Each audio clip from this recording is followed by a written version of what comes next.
is going on, YouTube? Is going on, fellow fantasy people? And of course, what is up, the Catch fam? We've got Steven in the house, man. We are going to roll into our top 24 tight end rankings. We kind of realized these ranking videos have been super long, so we're going to try and actually just fly through this. But going to be fun. So nonetheless, let's hop right into it. Hope you are doing well, Steven. I know no one really cares, so let's just get going, man. We both have got Travis Kelsey, the Yeah. dog overall. Remember when Gronk came out and declared Travis Kelsey as mini Gronk? Or maybe Gronk didn't do that, but someone said that, and Kelsey was like, nah, man. I'm Travis fucking Kelsey. I'm not no mini Gronk. That is how Travis Kelsey still presents himself to the league. This is hands down your number one tight end, the only tight hmm end who's potentially going to be drafted in round one in your fantasy leagues. And if you want Travis Kelsey, you better have him. Uh, you better have a plan to go get him, and it's going to have Yeah. to be in the first round. If you get him in the second round, then you got lucky, man. That's You all I got a got to nice say. squad. That's all Yeah, I gotta say too. yeah, This is yeah. a guy who's going to be absolutely lethal and paired up with Mahomes and that Chiefs offense. Hey, can't go wrong with that bad boy on your team. Nah, not at all. So at the number two spot, I've got Darren Waller, and you've got George Kittle. And then number three, hmm I've got George Kittle, and you've got Darren Waller. So obviously, I mean, I view both these guys in very similar fashion. I mean, I've been kind of sleeping on George Kittle a little bit overall, I feel like. And then more recent mock drafts, I started to go out and get him. But man, I love both of these guys. I don't have anything negative to say about either of them. If you wanted to go out and target either of these guys in the second round or the third round, I got no beef with it whatsoever. I think hmm they're both going to add tremendous value at the tight end spot to your roster. So, Yeah, I mean, George Kittle, somebody who's been rising up my boards every single day, it seems like. I'm massive on the San Francisco 49ers. I want so many pieces of this offense. George Kittle built a little bit different in terms of how he gets his stats than Darren Waller. This is going to be a yards and touchdown guy who is just going to have insane upside. Before he was injured, when he was fully healthy, dude, he was like Travis Kelsey in terms of the type of performance he put out there. So I'm looking forward to him coming back and being right back there again. I don't know if you've been watching him in preseason, bro. I saw this one highlight, him just drilling a linebacker and that dude just falling back on his head. I thought he went through the dirt, bro. Like George Kittle with that flow, dude. He's a scary motherfucker, bro. And I cannot wait to have him on my team this year. He's just, one of those my guys for sure.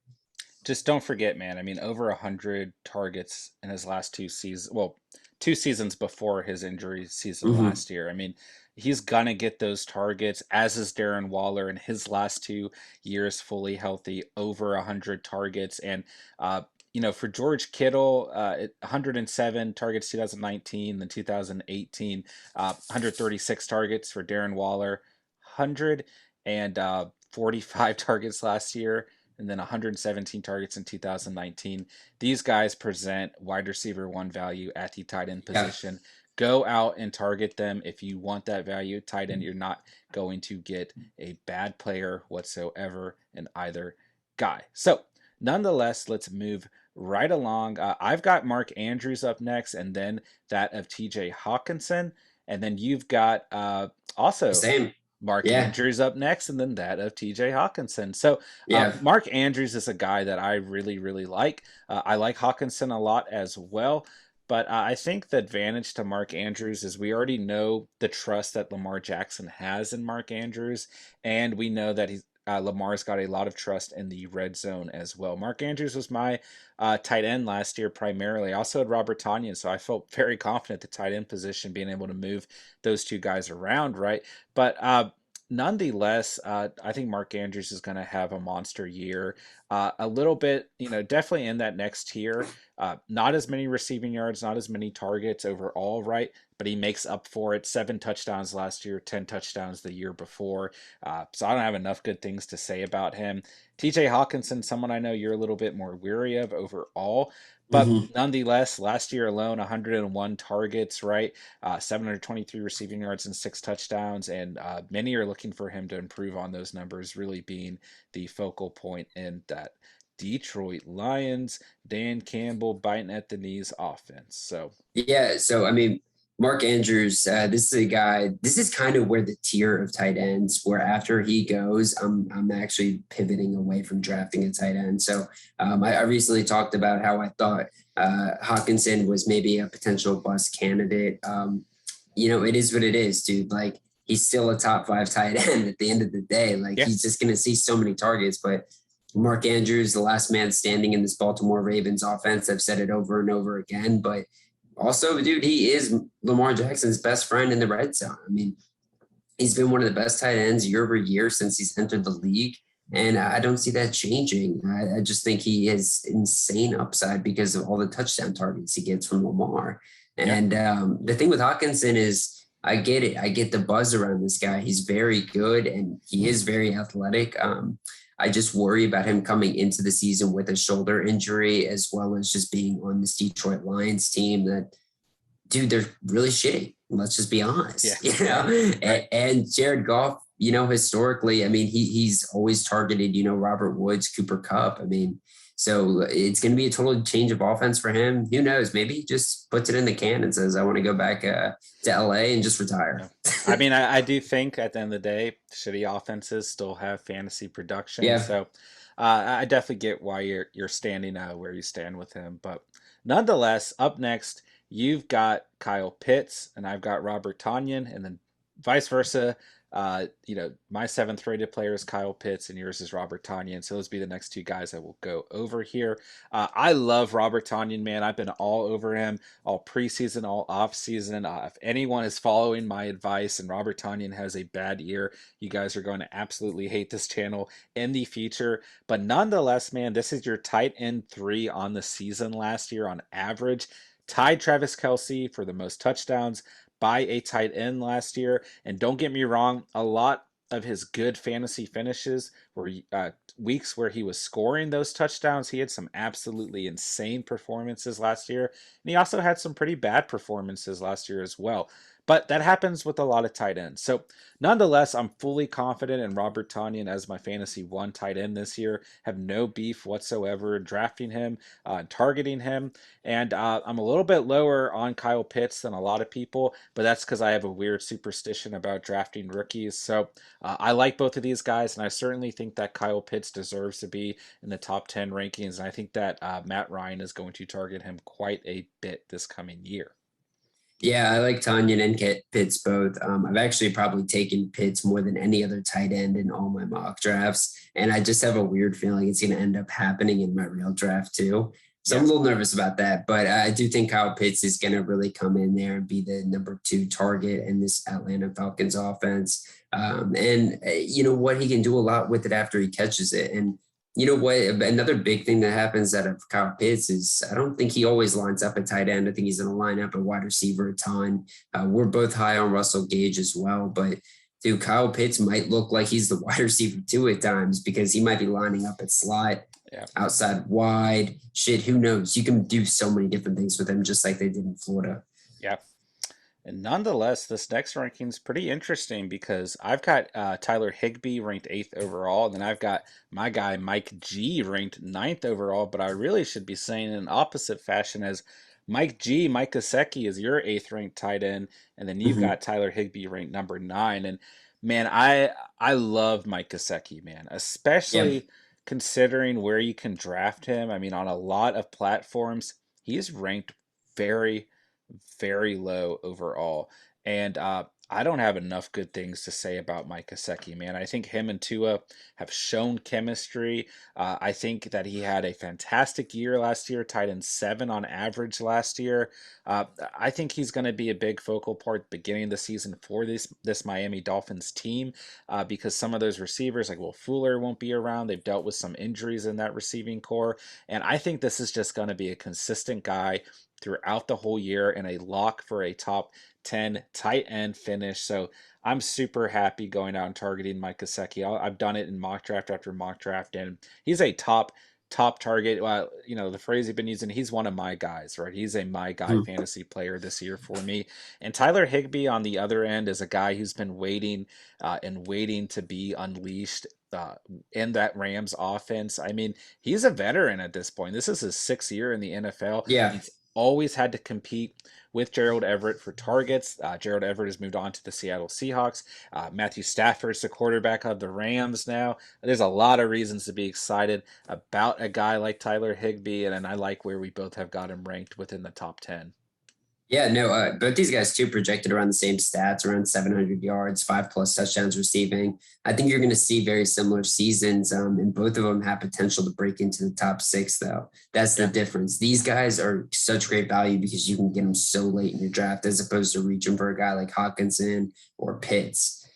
So I have been waiting for some of these guys in my drafts, but Gesicki, man, I mean, Tua's been electric in preseason. And this receiving core has been getting injured left and right too. I mean, Devontae Parker's even looking shaken up now. So we could see Mike Gesicki being a little bit more of a safety blanket for Tua early Yeah. on. And then on the opposite end, you got Higby. Dude, there's no more Gerald Everett. Like, I mean, this could be his time to fully just become that, tight end number one with no competition. I just see the biggest downside to him being that this is probably going to be an offense that targets the receivers more than just the tight end. Yeah, man, I don't necessarily disagree with that either, but I just think I've got that feeling about Kaseki, man. I'll let everyone sleep on him. It's not going to bother me. So Yeah. let's move on to we both have an agreement here at our 10th ranked player, and that of Dallas Goddard, who's another guy who's always had Zach Ertz looming over him. Still Uh, does. and he Still still does. does. He's He still still there. does, but for whatever reason, it feels like he doesn't, right? Like he's been Yeah. kind of solidified as a tight end one now. Dealt with some injuries last year, had some really bad performances last year. Let's not get it twisted, but he also had those flashes. Week 1 against Washington, he was tight end 2. That week 11, he was tight end 4, and week 12, he was tight end 1. So we definitely see the flashes last year. We've always known the talent there. He's always been playing alongside Zach Ertz. And I think, if anything, if you just switch the roles, he's going to benefit in huge fashion this year. So I think he's going to have a phenomenal year. And I like where we both have him ranked at tight end 10 on the year. So. Yeah, I mean, yeah, I don't have much else more to say about Dallas Goddard other than the fact that he is a pretty well built tight end, very athletic, not the greatest blocker, but just a hell of a pass catcher. So if Jalen Hurts comes out and has as good of a year as I think he's going to, I think Dallas Goddard is going to be a really big benefactor because there's not many wide receivers to eat up some of that catching volume. Sure. So nonetheless, this we have another kind of reversal here. So your 11th ranked player is Noah Fant, right? Oh, actually, no, I got this wrong because you have Johnny Smith ranked 12, and then you have Logan Thomas ranked 13. Excuse me. But nonetheless, I have got my guy, Logan Thomas, ranked 11, and then I've got Noah Fant at the 12th rated Mhm. position. So I think Logan Thomas is going to have a really good year, man. I think Yeah. this is going to be a great security blanket for that of Ryan Fitzmagic.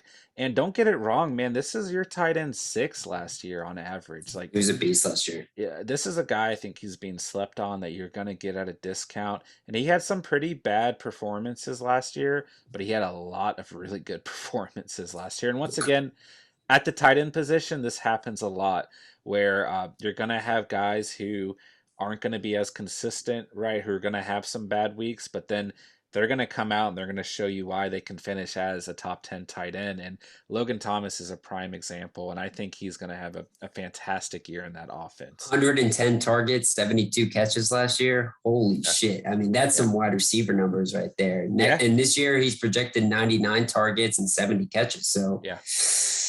And it's looking good. yeah, I think we both like him. I think he's ranked well within these tight ends, but don't be surprised if he finishes closer to tight end 6 like he was last year. I mean, he Yeah. could really, really have a fantastic year in that offense. But I do uh, think I might be underweighting him a little bit when I look at my rankings. well, good. I hope you regret it. And then we've got Logan, or excuse me, not Logan Thomas, right? Noah Fant, we both got ranked 12th overall, and I've been getting really into strength of schedules, and he's got a very, very easy strength of schedule. But this is your tight end 12 on the year last year, and I'm still hesitant on Noah Fant, right? I think he's got an opportunity to have a really good year, but I do think he's been consistently projected as the next big thing Mm-hmm. in his rookie year and last year as well. And I mean, don't get me wrong, man. He dealt with some injury last year to some extent.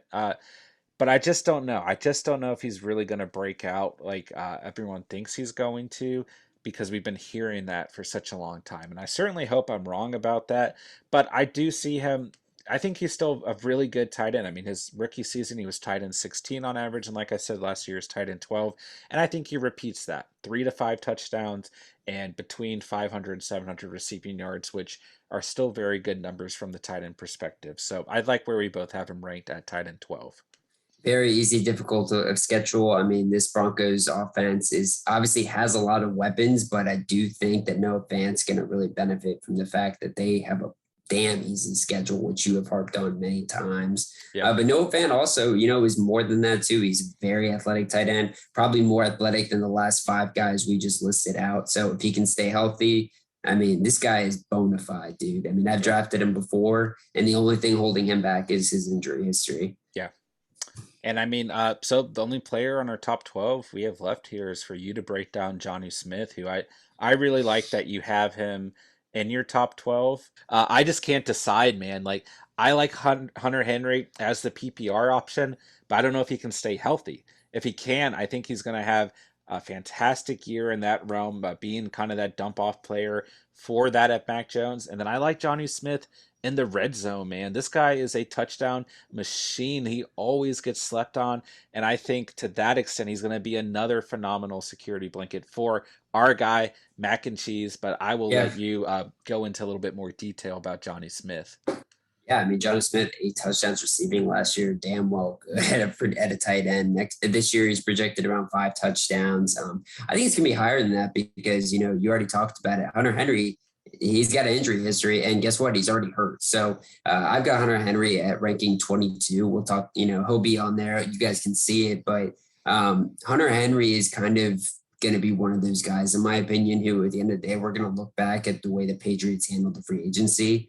And we're going to say they probably overpaid him because his entire career he's been just battled with these injuries. Jonnu Smith has been a healthy tight end who's been very consistent, very athletic, can make all the catches, can run away from defenders. I think the Patriots are honestly going to use him kind of like they use Aaron Hernandez, where he might get some jet sweep plays too. He might do stuff out of the backfield. I see this guy being the PPR and the touchdown upside guy. I mean, this guy is going to be a beast, dude. And where I have him rankings, I mean, it's probably too low because I think I'm going to probably look back in my draft and say this is my guy type of tight end. Sure. Yeah, I like the fact that you've got him up there a lot. I really do. And I really like, the New England Patriots going out and, in their back pocket, back of their minds, knowing that they wanted Mac Jones to start this year and in free agency going out and getting both of these tight ends because they're going to be phenomenal value for Mac Jones throughout the Mm-hmm. season. So, nonetheless, for 13 through 24, we're both just going to pick two guys that we feel really good about and that we want to talk about for the upcoming season. So I'm going to kick it off and I'm going to bring up a guy who just gets slept on, man. And a guy who is arguably the best to ever do it at the position. And Robert Gronkowski, man. How can guys still be sleeping on Gronk? I mean, this is your tight end 8 on average last year, okay? Through week 6 through week 16 last year, 6 top 10 finishes and 5 top 5 finishes out of those top 10 finishes, right? What more do I need to say? He's on the Tampa Bay Buccaneers, right? He's on an extremely explosive offense. Uh, what more do you want out of him? Like, I just don't understand it. Like, I feel like just saying those things, I have him way too low on the list, right? And I mean, when you look at things, right, over 600 receiving yards and 7 touchdowns last year. When you look at, his last year in New England, he only had about 50 more receiving yards and he scored 4 less touchdowns. Now, he played in less games that year, but nonetheless, in 2017, this was your tight end 2 overall. Over 1,000 receiving yards and 8 touchdowns. 2016 was an injury year for him. And then 2014, 2015, your tight end 1 in both those years. And I get it, man. He's past his prime. It's a different era for Gronk, but don't sleep on Gronk, man. Like, when this guy is available, I mean, I'm seeing him go undrafted in some mock drafts, in 8-man and 10-man drafts, right? This is as good of a quote unquote sleeper, as good of a late round target as you can get, man. He's as valuable as you're going to get in some of those late rounds. And that's who I've got as my, guy I want to talk about and just bring up. And just be aware of, if you're looking at, in some of those late rounds, you're looking at receivers and quarterbacks and running backs, and you're not seeing value, and you flip over to the tight end position and Gronk is sitting there, tight end 8 last year. Add him to your roster, gives you good value, gives you good depth. Yeah, no, I don't, I can't knock you on that. I love him too. He's very high in my rankings as well. And, I mean, you still got OJ Howard there too, and you got all those other receivers, but I don't care. Gronk is Brady's boy, dude. And I just think he's going to be a killer just again. And don't ever sleep on him. That's what the Chiefs did in the Super Bowl, and that boy lit him up. Yeah, But man. hey, Oh, I dude, wish I let's made just. bets on that Super Bowl, man. I said to my brother, I was like, I bet you nothing, right? I didn't bet anything, but I just said Gronk is going to score 2 touchdowns tonight, and he's going to do one Gronk spike, and that's what happened, man. I wish I was more into betting. Anyways, you go, man. You go. That never happened. It was Yeah. never, it was never put to paper. Uh, But no, man. So one of the guys that I just have to highlight here, Anthony Ferguson, man, with yeah. the Tennessee Titans, took over the job from Jonnu Smith. Yeah. Even when Jonnu Smith was there, Anthony Ferguson played very well. We both liked him. I mean, shit, Yeah. he had 5 touchdowns receiving last year. And another thing about the Tennessee Titans is they target the tight end position 30% of the time. That's one of the highest in the league in terms of teams that focus on the tight end at that type of level. That's like that's like Las Vegas Raiders type of stuff right there. I mean, this is pretty Yeah. crazy. And no longer is it a 2 tight end type of setup now. Now it's really just Anthony Ferguson. Like, we get it. We got Julio on the outside. We got AJ Brown on the outside, but let's not forget about this guy. And you can get him like either at the end of your drafts or going undrafted. I love his potential, and I love Ryan Tannehill. That offense, man, that's a nice safety blanket to have for Ryan Tannehill next year. I completely agree, and I like the pick a lot. And yeah, I really just look at him as a quote unquote security blank for Ryan Tannehill, and that gives you tremendous fantasy Yeah, value in itself. So, but you look at what Johnny Smith had done with the Titans. I guess he could kind of bring up Delaney Walker here, but not really. But mainly such a Johnny. beast, dude. Yeah, really kind of sad how he just faded, out Yeah, of out of the NFL. But we know that Ryan Tannehill will target tight ends in the red zone, and therefore Anthony Ferguson is a absolute hmm tight end to target, right? So, he's a diamond in the nonetheless, rough, dude. yeah, absolutely, and he's a guy who's going undrafted, or definitely someone who should be targeted. So, Yeah, nonetheless, there's a lot of guys I could bring up here, as this is really a position that I've really dove into sleepers, right? I really like Jared Cook, who a lot of people don't like, but I think if you like the Chargers offense, you should like him. I like Evan Ingram from a PPR standpoint, who a lot of hmm people don't like, who I don't think you like at all. I really like Cole Kmet on the Bears. I just have a weird feeling that he's going to be able to come out and have a I good do too. season and learn under Jimmy Graham and be a top target for both Andy Dalton and or Justin Fields. You guys know I love my boy Pat F on the Pittsburgh Steelers. Don't sleep on him. I really think he's going to have an opportunity to learn under Eric Ebron, who I also think is being slept on to some degree. But nonetheless, the guy who I am going to talk about is Blake Jarwin on the Dallas I Cowboys, who, like that. Yeah, let's get it. yeah, Let's get it going for Darwin, yeah, dog. we don't have really a whole lot of sample size here. He's mainly been a a blocker. I mean, he had 3 touchdowns in both 2018 and 2019, so we know he can catch the football in the red zone. Got hurt last year, man. Last year was hurt. He had 1 target and 1 reception, 100% catch rate last year, but that doesn't really It's a pretty nice attribute. stat. That's a Hey, pretty nice stat. hey, there you go, sleeper stat, right? But I think at the end of the day, it's kind of similar to what I talked about with Gronk, right? Is that this offense is going to be very good this year, right? We both like the Cowboys. We've talked about them a lot as one of those offenses that you should target players within, and I just feel like Blake Jarwin's going to be able to step up. We haven't seen a true tight end one on the Cowboys since Jason Witten left, right? Yeah. Even towards the end of Jason Witten's career with the Cowboys, he was kind of fading out. And I think Blake Jarwin's getting that opportunity. And I think he can make something out of it. I don't know if he's going to be Jason Witten level, but I certainly think he's going to have an opportunity to be a guy in the red zone for Dak Prescott to target. And if you feel good about this offense, and I think you should feel good about Blake Jarwin as a whole as well. Yeah, I mean, they're like you said too, this is a position where you can take a lot of value late in your drafts, as well as there's going to be a lot of guys you can pick up on waiver wire, right? But a guy that I'm looking at and that you thought I didn't like, Evan Ingram, man, his PPR upside is just so insane, dude. Yeah. And the fact that the receiving core has just been so bad in preseason and decimated with injuries. I just see this kind of going back to the way the Giants were a year or two ago, where the only target they can really throw to is Sterling Shepard or Evan Ingram. Yeah. And which I think Giants fans don't want to hear that, but dude, he's projected over 100 targets this year. He had over 100 targets last year. I mean, you gotta love that if you're looking at a tight end where you're getting him so late in your draft. Well, I think the other thing that gives him some value is like Daniel Jones. We saw this. We've already seen this in preseason, man. He is going to be under pressure a lot, and he's going to need to get rid of the ball very quickly. If Saquon's out there and healthy, obviously that's your main dump-off target. But outside of that, man, I think you're absolutely right. It's Evan Ingram and it's Sterling Shepard at the moment, and we hope that some other. I would love to see Kadarius Toney come out here and show us what he did at Florida, man. But sure. Right now, Evan Ingram, I mean, he looks a little banged up in preseason too, but yeah, and this is a dumpster fire of offense. Yeah. He is injured. I mean, he might miss week 1, but nonetheless, I think that makes him a good sleeper value to be able to stash on your roster. And don't get me wrong, like since his rookie year, we haven't seen him do a whole lot in the red zone whatsoever, right?